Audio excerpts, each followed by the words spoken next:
Assalamualaikum warahmatullahi wabarakatuh.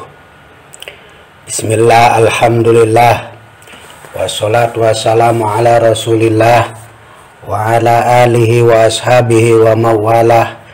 La hawla wa la quwata illa billah, amma ba'du. Wa qala Allah ta'ala fil Qur'anil Karim, a'udzu billahi minasyaitonir rajim. Bismillahirrahmanirrahim. Wa may ya'mal minas solihati min dzakarin aw unsa wa huwa mu'minun fa ulaika yadkhulunal jannata wa la yudlamuna naqira. Shadaqallahul azim wa shadaqa rasulun nabiyul karim wa nahnu ala dzalika minasyahidin wa syakirin walhamdulillahi rabbil alamin. Pemirsa, para pencinta kajian MHD2 Anjay, as'adakumullah. Semoga Allah senantiasa memberikan perlindungan serta kebahagiaan untuk kita semua. Salawat dan salam semoga tetap tercurah limpahkan disampaikan kepada beliau baginda Nabi Muhammad sallallahu alaihi wasallam, kepada keluarganya, kepada para sahabatnya, termasuk kepada kita semuanya. Harapan kita dari beliau mendapatkan syafaat besok di yaumil qiyamah. Amin ya Allah ya rabbal alamin. Hadirin wal hadirat, para pencinta kajian MHD2 Anjay rahimakumullah. Pertemuan kali ini kita akan mencoba mengkupas sebuah ayat yang tadi sudah saya ungkapkan, menjelaskan tentang tafsir ayat akidah ini, yang tentunya harapan kita semuanya semoga keyakinan dan kepercayaan kita kepada Allah Subhanahu wa Ta'ala semakin mantap dan kuat. Untuk itu mari kita sama-sama untuk merenungkan sebuah ayat yang terungkap disampaikan oleh Allah Subhanahu wa Ta'ala untuk hambanya kepada orang-orang yang beriman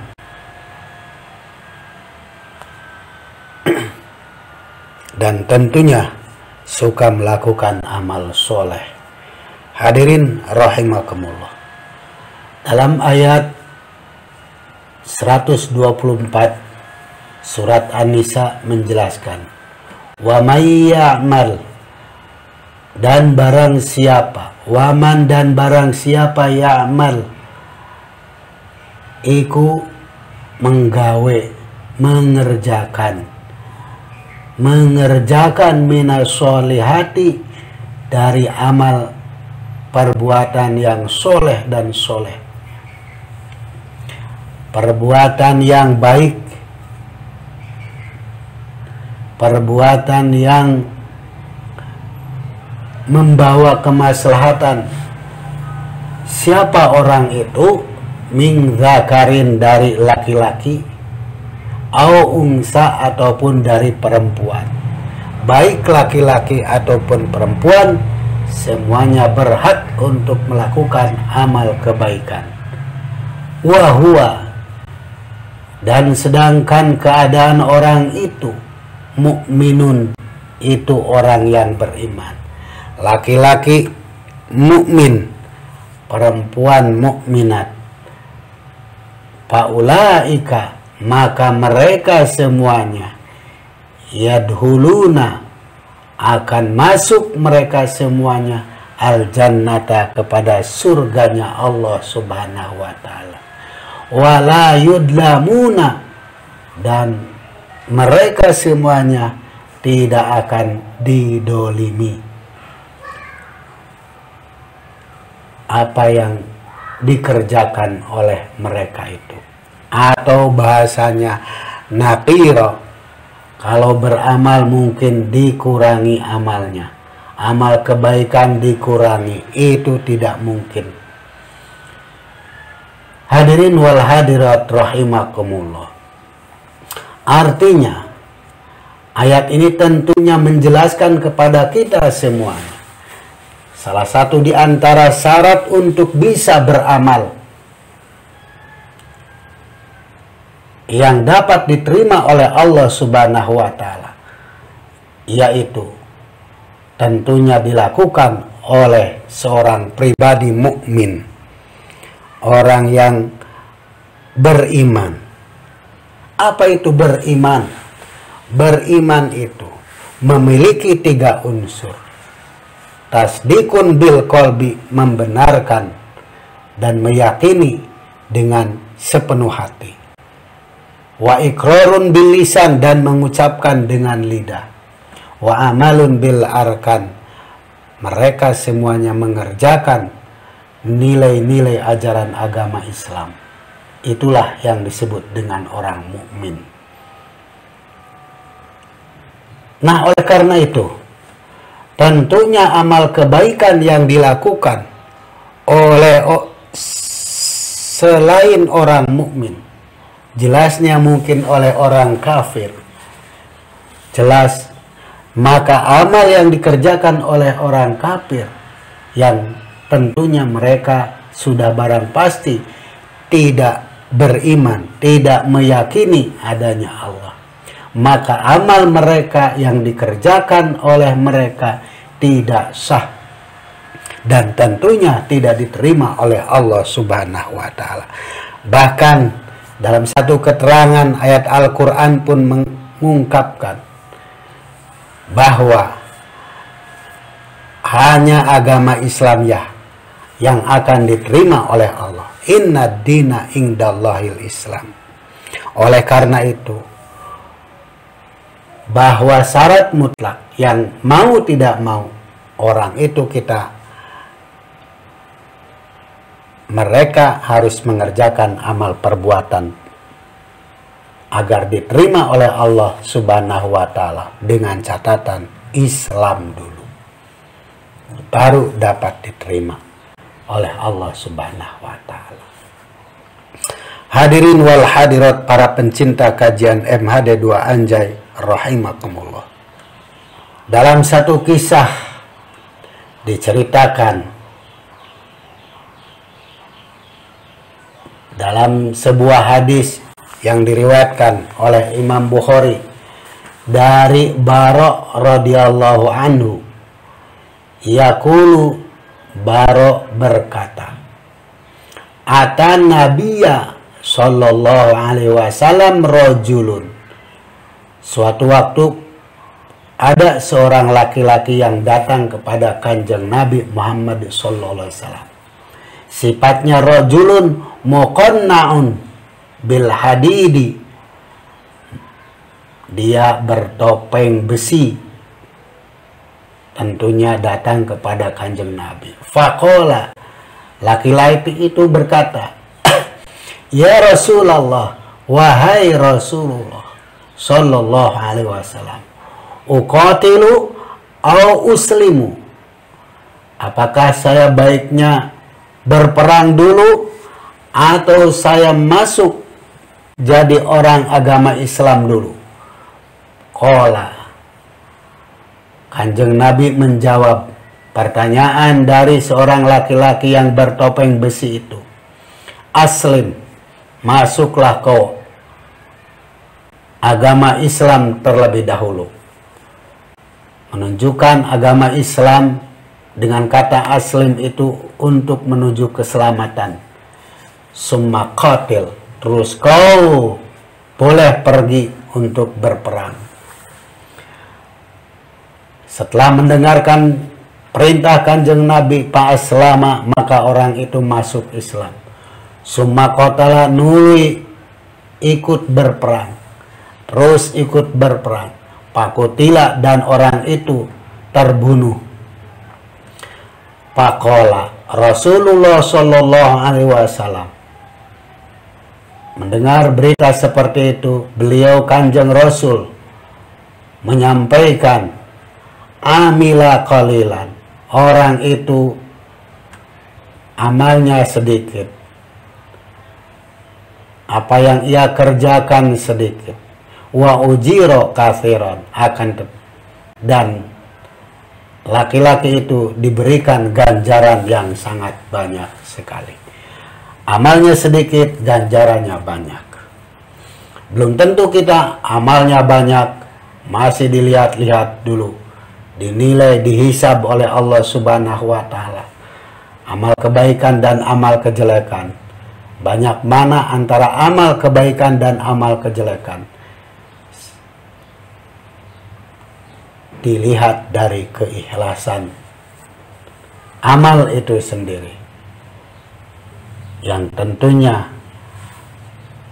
punya artian bahwa belum tentu dengan amal yang banyak tetapi tidak ikhlas mungkin dikerjakan, akhirnya ganjarannya sedikit. Berbeda dengan laki-laki ini, amal yang ia kerjakan sedikit tetapi ganjarannya banyak sekali.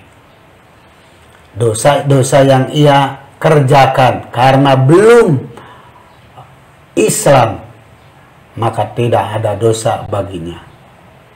Tetapi kalau sudah Islam, kemudian tidak melakukan amal perbuatan, mungkin lebih banyak amal kejelekannya, tentunya berkurang ganjarannya. Hadirin rahimakumullah, para pencinta kajian MHD 2 Anjay, as'adakumullah, semoga Allah Subhanahu wa Ta'ala memberikan kebahagiaan kepada kalian semuanya. Hadis ini diriwayatkan oleh Imam Bukhari. Hadirin wal hadirat rahimakumullah, diperkuat lagi oleh keterangan Imam Al-Ghazali radhiyallahu anhu berkata, la tasihu al-ibadatu, tidak sah ibadah seseorang illa ba'da ma'rifatil ma'budi, kecuali setelah mengetahui zat yang ia wajib sembah, yang wajib disembah oleh dirinya. Oleh karena itu kita harus mengenal dulu Allah Subhanahu wa Ta'ala. Bagaimana cara mengenal Allah Subhanahu wa Ta'ala? Dalam satu keterangan menjelaskan, man arafa nafsahu arafa rabbahu. Barang siapa yang mengenal dirinya, maka jelas ia akan mengenal Tuhannya. Artinya, adanya kita sendiri, dikenal oleh diri kita sendiri. Dari mana kita dilahirkan? Kalau bukan ciptaan Allah Subhanahu wa Ta'ala, secara otomatis ia mengenal Tuhannya, yaitu Allah Subhanahu wa Ta'ala.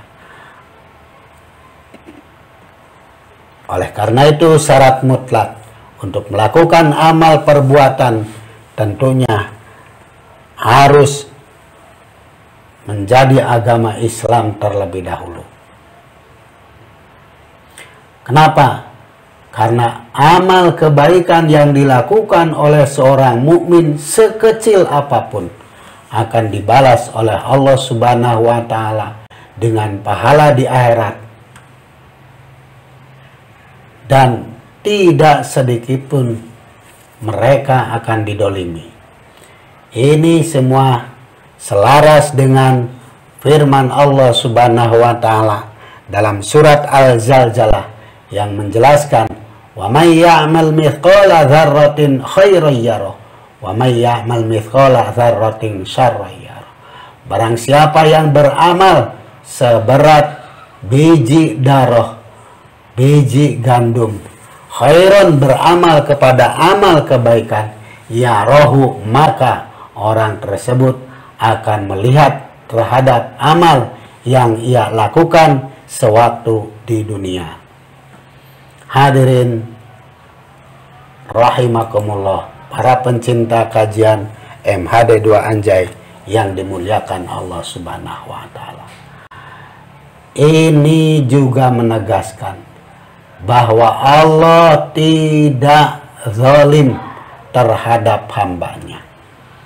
Ayat ini juga menjelaskan bahwa orang yang mengatakan Allah itu dolim, maka dia jatuh dalam keadaan kekufuran.